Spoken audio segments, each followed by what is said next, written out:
آپ کی آپ سب کے ساتھ ہوں۔ میں آپ کے لیے چھٹا کلمہ پیش کروں گا۔ وقت کو مد نظر رکھتے ہوئے بہت ساری چیزیں تھیں جن کو بیان کرنا تھا، لیکن میں شارٹ میں جو ہے نا ان چیزوں کو آپ کو سمجھانے کی کوشش کروں گا۔ اور یہ جو کلمہ ہے یہ گناہ، موت، شیطان اور فتح مندی کا کلمہ ہے۔ تیسرے کلمے میں بیان کیا گیا تھا جو ڈاکو تھے وہ اس کو نجات جو ہے وہ آخر میں ملی۔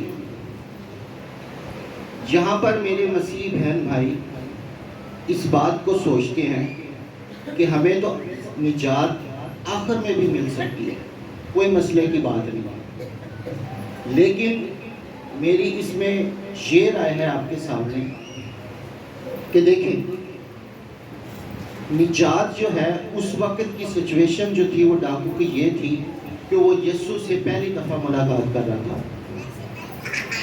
آپ کی ملاقات جو ہے وہ بچپن سے ہی ہو چکی ہے، اور کلام کے ذریعہ سے ہم آلریڈی ان چیزوں کو پڑھتے آ رہے ہیں، اس لیے ہم اس خوش فہمی میں نہیں رہ سکتے کہ جی ہم آخر میں جا کر یا بوڑھے ہو کر اس کو نجات کے لیے ریکویسٹ کر لیں گے اور ہمیں ہو جائے گی۔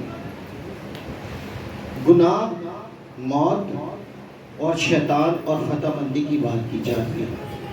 یہاں پر ایک مشن کو پورا کرنے کی بات کی جا رہی ہے۔ میں ایک حوالہ کوٹ کروں گا جس سے پتہ چل جائے گا کہ ہم کون سے گناہ میں مبتلا تھے اور خداوند یسوع مسیح اس مشن کو ہمارے لیے کیسے مکمل کرتے ہیں۔ تو آپ میرے ساتھ، یا میں آپ کے لیے پڑھ دیتا ہوں۔ پیدائش کی کتاب ہے اور اس کا 3 باب ہے اور 14 اور 15 آیت ہے۔ تب خدا نے عورت سے کہا کہ تو نے یہ کیا کیا؟ 14 اور 15۔ اور خدا نے سانپ سے کہا اس لیے کہ تو نے یہ کیا تو سب چوپاؤں اور دشتی جانوروں میں معلوم ٹھہرا۔ تو اپنے پیٹ کے بل چلے گا اور اپنی عمر بھر خاک چاٹے گا۔ میں تیری اور عورت کے درمیان، تیری نسل اور عورت کی نسل کے درمیان عداوت ڈالوں گا۔ دوستو، یہ صورتحال ایسی تھی کہ جب گناہ ہو چکا تھا، اور خدا کیا کہہ رہے ہیں جو ہوا پاک خدا کہ انہوں نے 2 نسلوں کے درمیان عداوت کو ڈالنے کی بات کی گئی ہے۔ نسل جو ہوا سے ہمارے درمیان موجود ہے وہ آپ اور میں اور یہ پوری دنیا ہے، اور دوسری نسل کی بھی بات کی گئی ہے، 2 نسلوں کی بات کی گئی ہے۔ دوسری نسل یعنی کہ یہ وہ نسل ہے جو شیطان کی نسل ہے، اور یہ جو ہوا کی نسل میں سے جو سارے لوگ جو پیدا ہوئے ہیں وہ تو ہم سب جانتے ہیں، وہ آپ اور میں ہیں، اور شیطان کی نسل وہ کہاں پر ہے، یہ سوچنے کی بات ہے۔ تو میں آپ کو بتانا چاہتا ہوں کہ وہ نسل بھی ہمارے درمیان ہی موجود ہے۔ ان کی صفات، ان کے عمل جو ہیں وہ شیطان کے ہیں۔ ہم اس کلام کو پڑھیں گے تو ہمیں پتہ چلے گا کہ وہ لوگ ہماری نسل سے کیسے مختلف نظر آتے ہیں، اور وہ نسل کے جو لوگ ہیں وہ بہت بڑے عہدوں پر بھی فائز ہیں، وہ سائنسدان بھی ہیں، وہ پولیٹیشین بھی ہیں، وہ ایک غریب آدمی بھی ہے، لیکن وہ جو شیطان کے رستے پر کام کرتے ہیں وہی اسی کی نسل کہلاتے ہیں۔ کیا ہمیں نئے عہد نامہ میں ایسی خداوند یسوع مسیح مثال دیتے ہیں کہ جو اس کی نسل سے لوگ ہیں، کیونکہ یسوع مسیح نے کہا کہ تم اپنی نسل ابلیس سے ہو۔ یہ خداوند یسوع مسیح کے الفاظ تھے۔ اس میں خداوند یسوع مسیح اس الہی منصوبے کے تحت ہماری طرف سے لڑنے اس زمین پر ہیں۔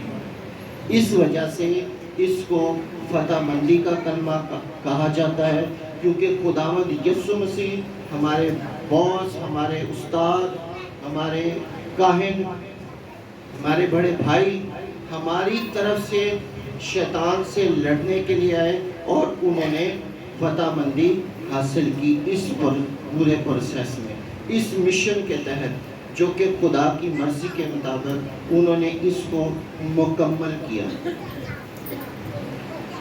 نئے عہد نامہ میں ہم دیکھتے ہیں، ایک اور بھی حوالہ ہے، وہ میں کوٹ کرتا ہوں، بس تھوڑا سا پڑھوں گا تاکہ آپ کو تھوڑی سی سمجھ لگ جائے۔ وہ ہے پالوس رسول کا خط افسیوں کے نام 10 آیت سے، یہ آگے آن ورڈ آپ 20 تک بھی جا سکتے ہیں۔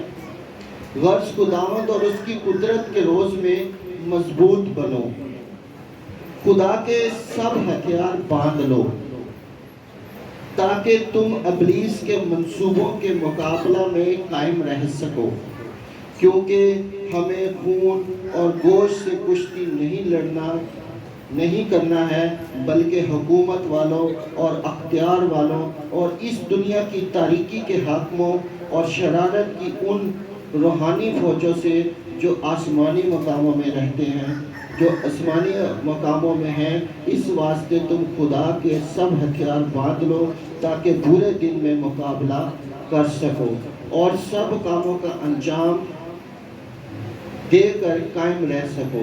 پس سچائی سے اپنی کمر کس کر اور راست بازی کا بختر لگا کر اور پاؤں میں صلح کی خوشخبری کی تیاری کے جوتے پہن کر ان سب کے ساتھ ایمان کی سپر لگا کر قائم رہو۔ آمین۔ تو آپ اس میں یہ دیکھتے ہیں کہ ایک منصوبے کا مکمل ہونا ہے اور ایک منصوبے کا شروع ہونا بھی اسی کے ساتھ ہے، کیونکہ یہ ہماری کلیسیا کا جنم بھی ہے اس کے ساتھ۔ تو آپ ان چیزوں کو پڑھ لیجئے گا، سمجھ لیجئے گا۔ خدا آپ کو مدد کرے۔ تھینک یو، بہت خوبصورت